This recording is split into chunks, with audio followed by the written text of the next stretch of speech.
Imagine giving 8 years of your life to a company, only to be told you're too soft, too weak to lead. That's exactly what happened to me.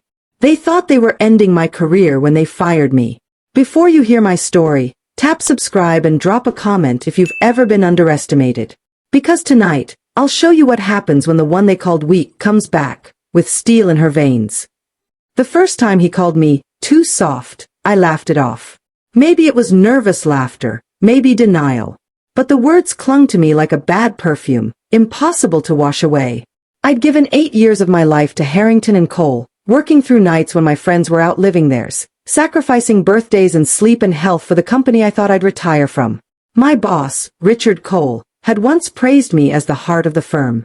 "You keep the team steady, Amelia," he'd said, patting my shoulder with that politician's smile of his.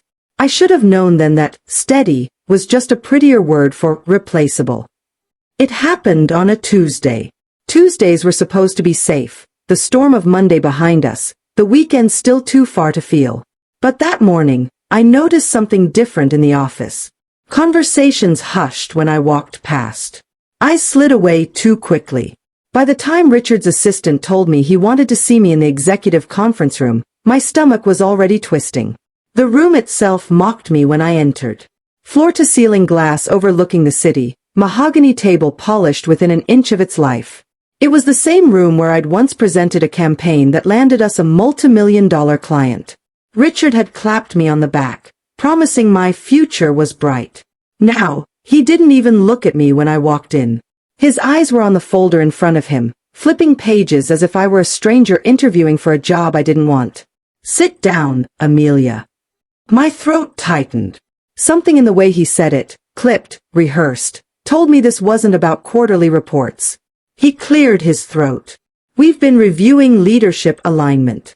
The truth is, Amelia, you're not the right fit for where this company is going." I blinked. Not the right fit. "Richard, I've exceeded targets for the last 7 quarters. He raised a hand, cutting me off like a child who'd spoken out of turn. "Your numbers are fine. But leadership requires toughness, assertiveness, sometimes, frankly, ruthlessness. You're too soft." The words hit like a slap. Too soft. My face burned, and I could hear my pulse in my ears. My hands gripped the chair's armrests so tightly my knuckles whitened. "You can't be serious," I whispered, my voice thinner than I intended. His lips curled, but it wasn't a smile. More like pity dressed up as professionalism. "You'll land on your feet. But not here. HR has your paperwork. A sentence. A verdict. Delivered like I was nothing." I wanted to argue, to remind him of the nights I stayed until dawn perfecting presentations, the weekends I spent traveling to win clients who'd sworn they'd never leave their old firms. But I could see it in his eyes. It wasn't about my work. It was about me. About the fact that I didn't bark orders, or belittle my team, or play golf with the board. I was out because I didn't play his game the way he wanted it played. When I left the building, cardboard box in hand, the security guard gave me that look, the one people give when they don't know if they should pity you or pretend not to notice. I hated it more than Richard's smirk. Outside, the city didn't slow down for my world collapsing. Horns blared. People hurried. A group of interns in crisp suits laughed as they crossed the street, the sound slicing into me like a reminder of how invisible I suddenly was. That night, my apartment felt smaller than ever. I set the box on the kitchen table, staring at the contents like they belonged to someone else. Framed certificates, a photo of my team smiling after a successful campaign, the coffee mug Claire had given me that said "Boss Lady." I poured wine I couldn't taste and sat in the dark. My reflection in the window looked like a ghost. Pale. "Hello." My phone buzzed. A message from Claire, one of the younger associates I'd mentored. "I'm so sorry, Amelia. They said you cried in the meeting. Is it true?" The wine turned to ash in my throat. So that's what they were saying now. That I cried. That I was weak. I typed back a polite, "Thanks for checking in. I'll be fine." But after I set the phone down, my hands trembled. Not from sadness. From anger. I remembered every time Richard had taken credit for my ideas in board meetings, presenting them as if they'd come from his own mind. Every time he'd told me I was a great support instead of a great leader. Every snide joke he'd made about women in business after a few too many drinks at the holiday parties. The more I replayed it, the more the anger solidified, hot and sharp, filling the hollow space where grief had been. Fine. They thought I was too soft? Let them think it. Because softness is deceptive. Softness bends, but it doesn't break. And when it snaps back, it cuts deeper than they ever expect. As I lay awake that night, staring at the ceiling, one thought pulsed in my mind like a heartbeat I couldn't silence. I will make Richard Cole regret underestimating me. Not with tears. Not with begging. But with silence, patience, and precision. And one day, he would work under my rules. The first week after Harrington and Cole fired me, I barely left my apartment. My inbox was flooded with, "So sorry to hear," messages that sounded more like thinly veiled curiosity than sympathy. Old colleagues sent vague promises to grab coffee soon, the kind of invitations people send when they want to see how badly you've fallen before deciding if you're worth keeping in their orbit. I ignored them all. Instead, I sat on the floor of my living room, surrounded by a mess of notebooks, crumpled papers, and half-finished plans. Rage had been fuel that first night. But fuel burns fast. What I needed now was a blueprint. I pulled out the binder I wasn't supposed to have, a thick file of client data I'd spent years compiling, saved on a drive, by accident, before I left. Their spending habits. Renewal cycles. Preferences Richard never cared to notice because he was too busy schmoozing golf buddies. I studied the numbers until my eyes burned. And I realized something. Harrington and Cole had grown lazy. They were comfortable, bloated, certain no one could touch them. But I knew their cracks. I'd helped plaster them over for years. That's when the idea stopped being a flicker and became a flame. I wouldn't just find a new job. I would build a rival. One client, one campaign, one late night at a time, until Richard Cole woke up to find the empire he'd built resting on sand. The first step was humiliation. Mine. I drained what little savings I had into renting a cramped office space above a laundromat. The ceiling leaked when it rained. The radiator coughed instead of heating. But it was mine. I bought a second-hand desk off Craigslist and set up an old laptop that wheezed like it was on its last breath. I taped a sticky note to the wall above the screen. Not soft. Steel. Every morning, I stared at it before opening my laptop. I called old contacts, trying to sound confident while the silence on the other end told me they were politely waiting to hang up. A few agreed to meet, mostly out of curiosity. Some didn't show. Others smiled, complimented my ambition, and then went straight back to Harrington and Cole. Each rejection stung like a fresh slap. But I didn't give up. I couldn't. Because every now and then, I saw a flicker. A prospect leaning forward when I mentioned personalized service. A small client nodding when I explained how I could make them feel seen instead of handled. Those flickers kept me alive. The first client I landed was laughably small compared to Harrington and Cole's accounts. A boutique bakery run by a mother and her 2 daughters. They couldn't afford the packages Richard's firm offered, so they'd been handling everything themselves, poorly. I stayed up 3 nights straight designing a marketing plan, building their online presence, and running targeted ads. 2 weeks later, their sales doubled.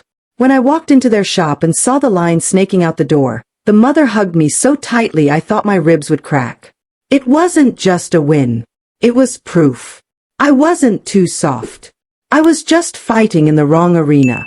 Word spread slowly. Then faster. The bakery told a local boutique. The boutique told a small tech startup. One by one, the calls came in. I couldn't afford staff, so I became everything: strategist, designer, copywriter, accountant. My nights ended at 3 a.m., my mornings began at 6. My fridge was empty more often than not, but my calendar was filling. Still, I couldn't shake the shadow of Richard Cole. Every success, I imagined his smirk. Every new client, I pictured him laughing it off, certain I'd never be more than a footnote. That's what pushed me harder. The real turning point came 6 months in.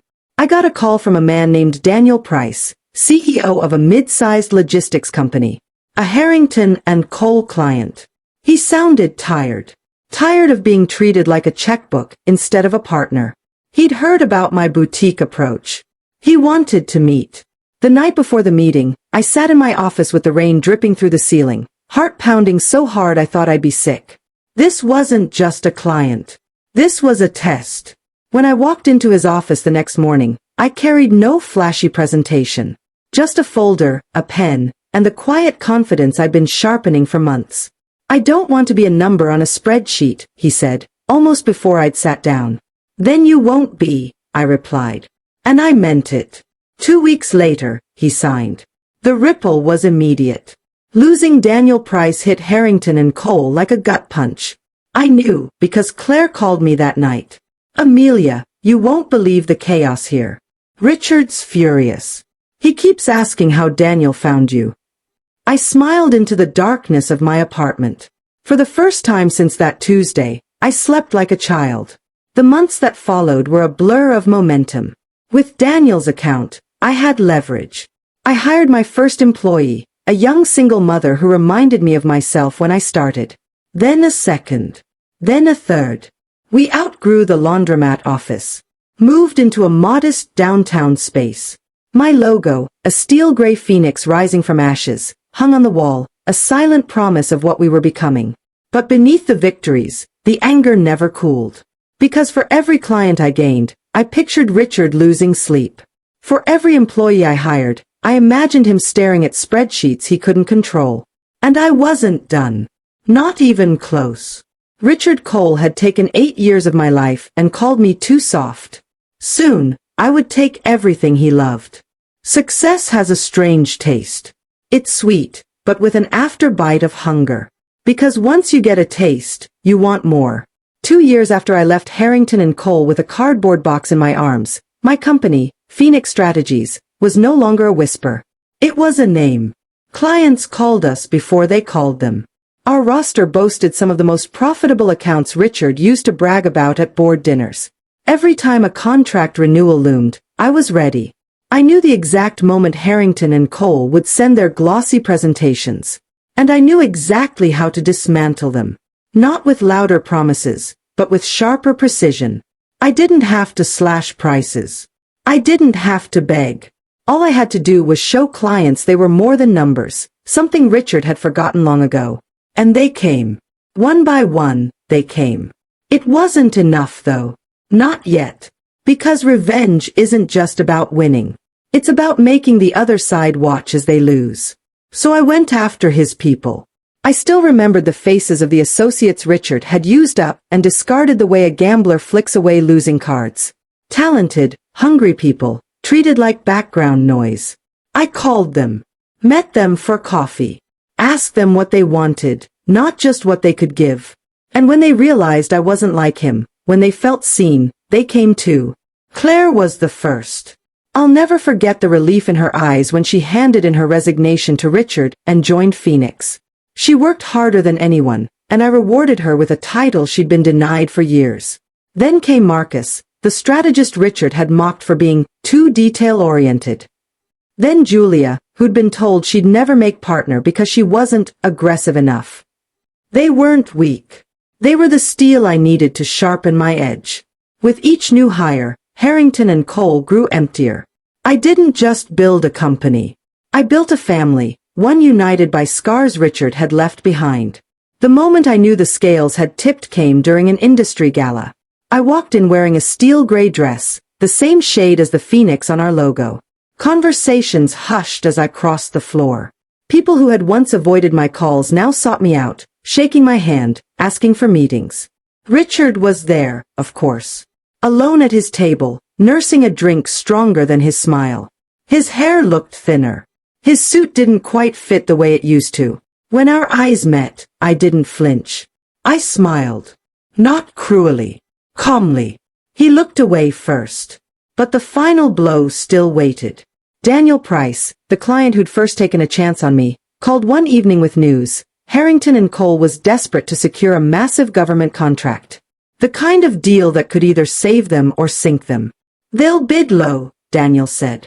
They'll promise the moon. But their track record is shaky. If you position yourself right, you can take this.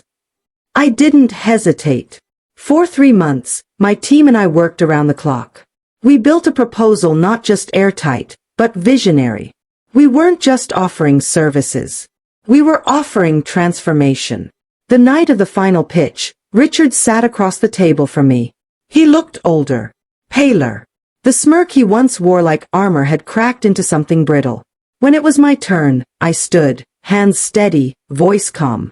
I presented every detail with the quiet confidence he'd once told me I lacked. Not a trace of softness. Only steel. When the panel announced Phoenix Strategies had won the contract, I didn't cheer. I simply nodded, as if it were inevitable. Richard's face told the story. His empire was gone. Weeks later, news broke that Harrington and Cole was downsizing. Offices closed. Staff laid off. Their reputation, once untouchable, was now synonymous with arrogance and decline.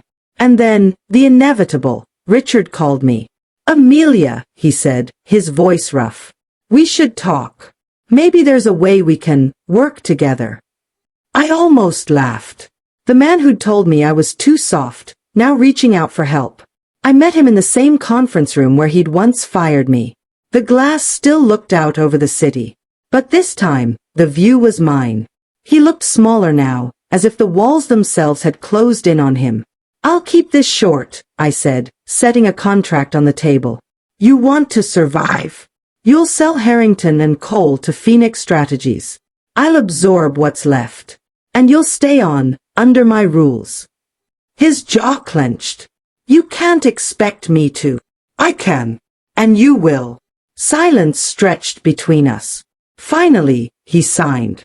As I walked out, I didn't feel triumphant. I felt steady. Whole. Soft. No. Steel. And Richard Cole. He worked under my rules now. Revenge isn't always loud. Sometimes it walks in softly, wearing a smile your enemies never see coming. Richard Cole thought I was too soft to lead. But softness bends, it never breaks. And when it snaps back, it cuts deeper than arrogance ever prepares for. If you've ever waited in silence for your moment, don't forget to like, subscribe, and hit the bell icon. Your support keeps these stories alive. Until next time, stay patient. Stay unbreakable.